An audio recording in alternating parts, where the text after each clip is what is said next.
I'm Kelly Watson. In the beginning, my marriage was great. We lived in a fancy apartment in New York with a fantastic view. My husband, Tom, seemed perfect. However, I later found out he was consistently cheating on me. Every time I confronted him, he denied it, but the evidence kept popping up. I thought it might be some kind of problem he had, so I didn't immediately consider divorce, especially since I was pregnant. I hoped things would change after our child was born, but Tom's infidelity persisted. I felt stuck for the sake of our child. I convinced myself it was his illness, and I should endure it. After 7 years, Tom boldly introduced another woman as his lover and declared he wanted a divorce. It hit me harder than before because I had convinced myself his previous affairs were just flings. I tried to reason with him, bringing up our child, but he insisted on the divorce. He claimed our child was his but didn't seem to care much. Eventually, I received the divorce papers, thinking it was the end. I continued living in the apartment with my child. Then, unexpectedly, I got a message from Tom's lover, Mirabelle. She told me to leave the high-rise apartment because it was meant for her and Tom. She insulted me, calling me a single, broke mother who should find a more suitable place to live. She gave me a month to move out. I was left stunned, wondering how things had become so complicated. If Tom found out about this, we hadn't even settled alimony or child support. Yet she had the audacity to tell me to leave. She wasn't considering our child at all. Feeling utterly helpless, I stood in my house, struggling to reassure my anxious child that everything would be okay. Maybe I should start packing. I headed to the bedroom, recalling Tom's kind face from the early days of our marriage. Our life in the New York high-rise felt like a dream back then, thanks to his kindness. However, at some point, his attitude began to change. I had envisioned family trips and weekend drives after our child was born, but I couldn't even remember what we had actually done together. Instead, all I could think of was the pain when I first found out about Tom's cheating. Tearing up all his clothes changed nothing. We used to visit our parents' houses, but after our child was born, it was just me and the kid. Tom never joined us. I had to lie desperately for him, creating the image of a kind, hard-working father for our child. But it was all in vain. He never appreciated it. Instead, he laughed with that woman. Maybe I should have divorced sooner. Enduring all this seemed pointless. What was the point of these 7 years? Tears flowed, and I felt helpless. By not acknowledging his love, I had given Tom a justification for his cheating. He cheated because I didn't love him. That was his reasoning. I had merely given him an excuse to run away. How foolish. Maybe I was just finding excuses to not leave for our child. But can I really end everything now? I'm the one who suffered. If I let it end without doing anything, only Tom and that woman will be happy. Is that okay? I stopped packing. This can't be the end. If I'm just going to cry, I can do that anytime. So I'll get my revenge. I'll make them realize. With that thought, I grabbed my smartphone. Later, Tom and Mirabelle barged in, expressing impatience with my packing progress. Mirabelle accused me of being slow, questioning what I had been doing for an entire month. Tom, holding Mirabelle close, as if to flaunt their relationship, casually announced with a smile that they had gotten married. He added, "We're super in love now." Oh, congratulations. Jealous, huh? A new wife is always better, right? I sarcastically questioned if that was the only reason they came, to which Mirabelle clarified that they were there to check on my moving progress, as they planned to move in once I'd left. She instructed me to clean up and even suggested renovating the place for them. When they asked about my departure, pointing out that the 1-month deadline had passed, I assured them that I would take everything with me. As they scrutinized the belongings, Mirabelle noticed a vase and speculated on its value. Tom claimed that everything in the house, including the vase, belonged to him. I questioned if everything, even personal items, were his. Mirabelle asserted that everything was indeed Tom's, warning me not to steal anything. She believed that even if some items were fake, they could fetch a price. Tom bragged about the authenticity of the items, stating that they were all real and valuable. Mirabelle expressed her intent to sell everything. I raised doubts about Tom's interest in art and his ability to understand their value. Mirabelle defended Tom, claiming he asserted ownership of everything in the house, including valuable vases and paintings. I found it suspicious, given Tom's lack of interest in art, and suggested that I might be getting fooled. I'm not being deceived. He's a wealthy man. He could collect these items even without understanding their value. They might appreciate in the future, right, Tom? Tom awkwardly agreed, affirming his wealth. I had no idea. You divorced a wealthy man. Divorce was a mistake for you. Really? You divorced him. And now you're poor. Did he really have money? Of course, that's why we could live in this high-rise. I'm married to a wealthy man now. So for this past month, he's been letting you live in luxury. Well, we just divorced, so there's no money yet. But things will go back to normal soon. Why no money after the divorce? I haven't even received alimony or child support yet. Well, maybe there's some cash tied up elsewhere. Optimistic, aren't you? What about his job? What does your wealthy husband do? He must be really busy, right? He's taking time off for our new home. Off work for a new home? How interesting. He's kind because he wouldn't let me move alone, so he took time off. Moving could be done by professionals, but you choose to do it yourselves. Tough, isn't it? That's no, Mirabelle. It's important to handle important things ourselves, whether small or big. We believe in doing it ourselves. Yet when it was my turn, everything was left to professionals. And moving doesn't take a month. Why not just work? You don't need to worry about us. He knows what he's doing. And you shouldn't interfere with his work. Well, if you think so, that's right. Just because you were dumped, don't meddle. Once you're out, we'll move in and enjoy a comfortable life. We'll see how that goes. Something feels off here, right? Then the doorbell rang. When I checked the intercom, it was the movers I had requested. However, they were wearing suits, clearly not typical movers. As I let them into the house, the man pulled out a calculator and started pricing each item. Wait, they aren't movers. Movers don't usually show up in suits, do they? What's going on? Why is he putting tags on the base? He's an antique and art dealer, here to appraise and possibly buy these items. While he's at it, he's valuing the apartment too. Why are you doing this? Why don't you ask your beloved husband, Tom? I doubt he'll tell the truth, though. I questioned Tom about the situation, and he'd apologized, claiming he didn't know why she was doing this. You knew she was going to sell these. Call the dealer so you could get a cut from the sale. No way. I explained. Then why?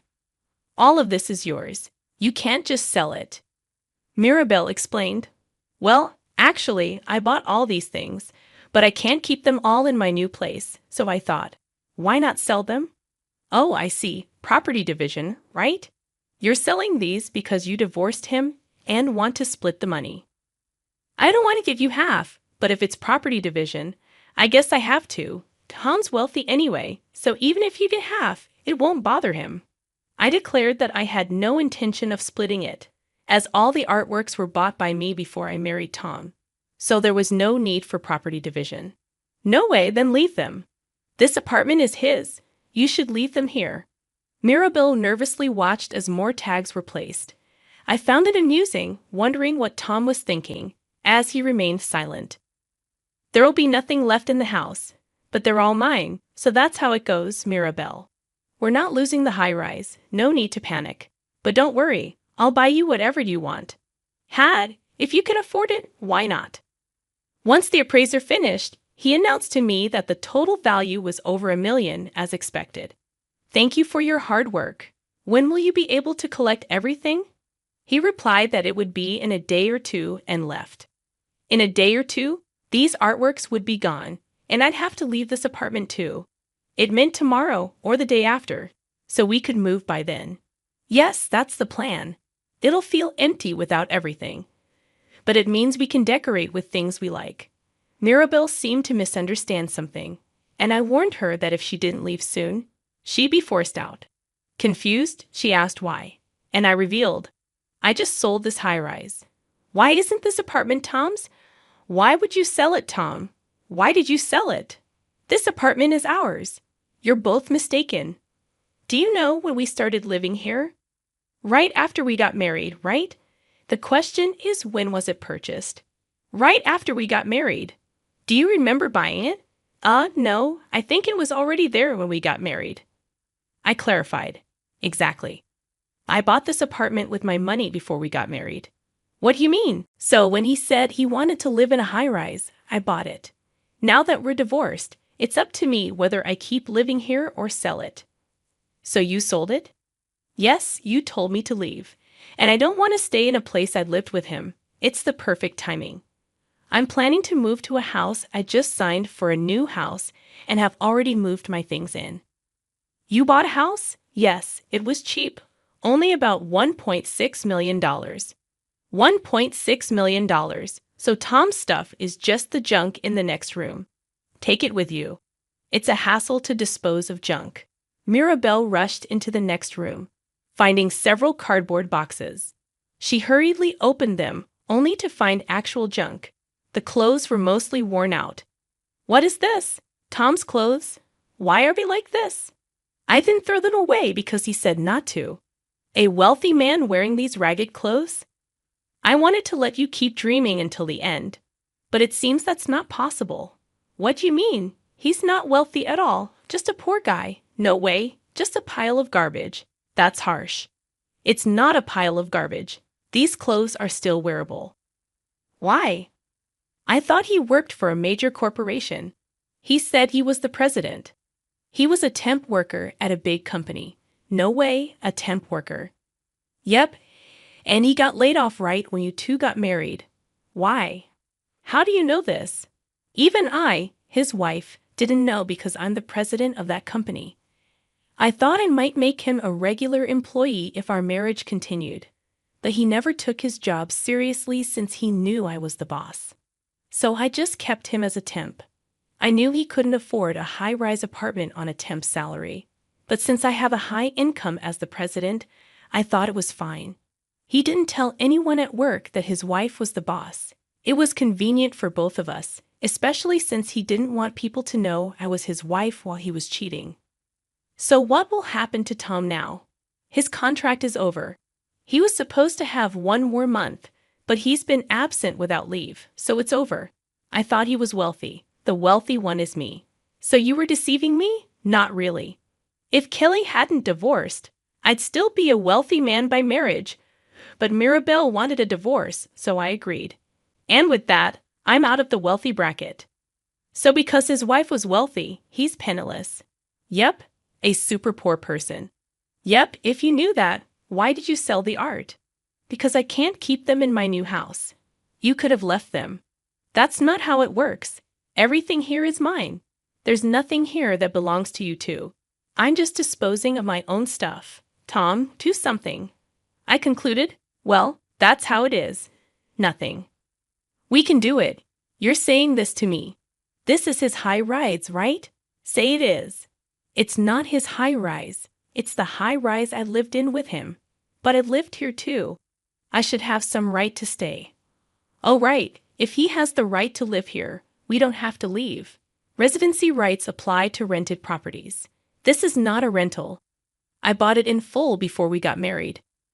You left a month ago. You haven't lived here for a month. Where's the residency right in that then? Property division? I told you earlier.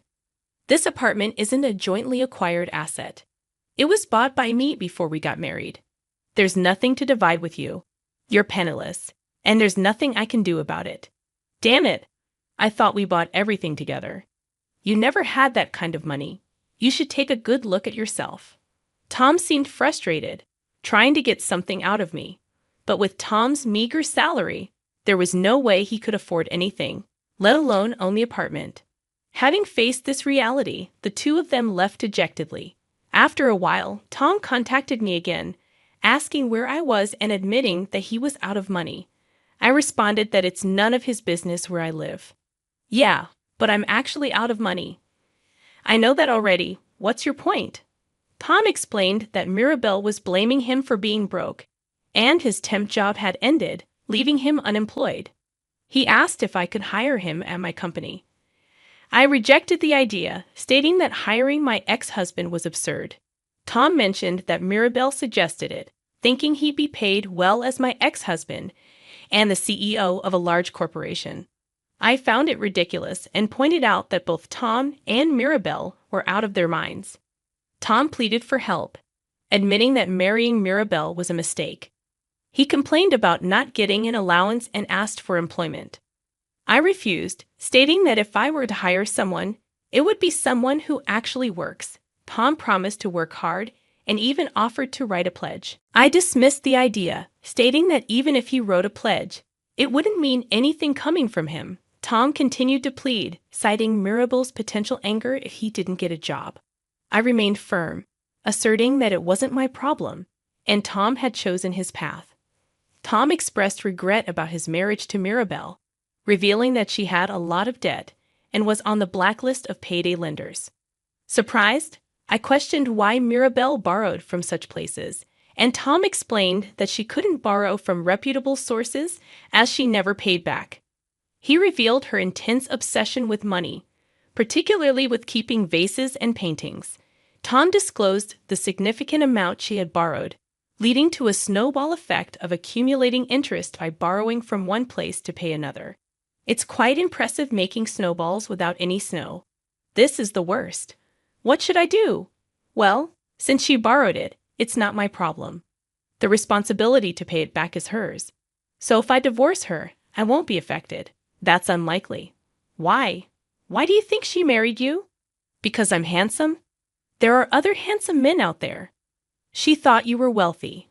She thought marrying a wealthy man would erase her debts. Turns out you're broke. If she lets you go now, she'll have to pay back everything herself. She won't let you go. That's ridiculous. So that's why she's always talking about money. Maybe so. I'm basically working for her now. Looks like it. This is too much. Well, you made your bed. You betrayed me and our child. Mirabelle probably thought you'd be quiet about her cheating, just like you were with me, but fairy tales don't happen that often. I've been tricked. It's like the fox and the raccoon tricking each other. Fox and raccoon. Yes, both of you were deceiving each other. What if some scary people come to collect the debts? That might happen. You should be prepared for that. No way, Kelly. Please help me. Hire me with a high salary. No way. You're not worth a high salary. You can't do anything. Don't say that. I'll really work hard this time. If not, lend me money for a divorce lawyer. Don't joke. If you want to talk about that, first pay the alimony and child support. Later, Tom, cut off from income, was constantly nagged by Mirabelle to work, but used to a life with me. He despised working. The thought of all his hard-earned money going to Mirabelle's debts made him not want to work, even joking that working would mean losing. They fought every day, but without money, they couldn't live. Tom borrowed money and tried to increase it through gambling, falling into a vicious cycle. Realizing this wasn't working, he finally found a part-time job. However, his naive attitude led to quitting every time a high school senior or an older woman employee scolded him, making no money at all. Meanwhile, Mirabelle racked up more debts, substantial amounts, before Tom even found out about it. She had disappeared without a trace. It turns out that the reason for the debt was to pay off her own debts, and she had borrowed the money under Tom's name. Tom, overwhelmed by the ballooning debt, apparently complained that he wasn't the one who borrowed the money. However, the lenders, being from the more dangerous side of money lending, just yelled at him, saying, "We don't care." And that was the end of it. He had to pay no matter what and came to me begging, but I refused. I haven't seen him since then, and no one knows what became of him. As for me, I got tired of high-rise living and bought a house, now enjoying harvesting in the home garden with my daughter. Seeing her happy face, I feel confident that divorcing was the right decision.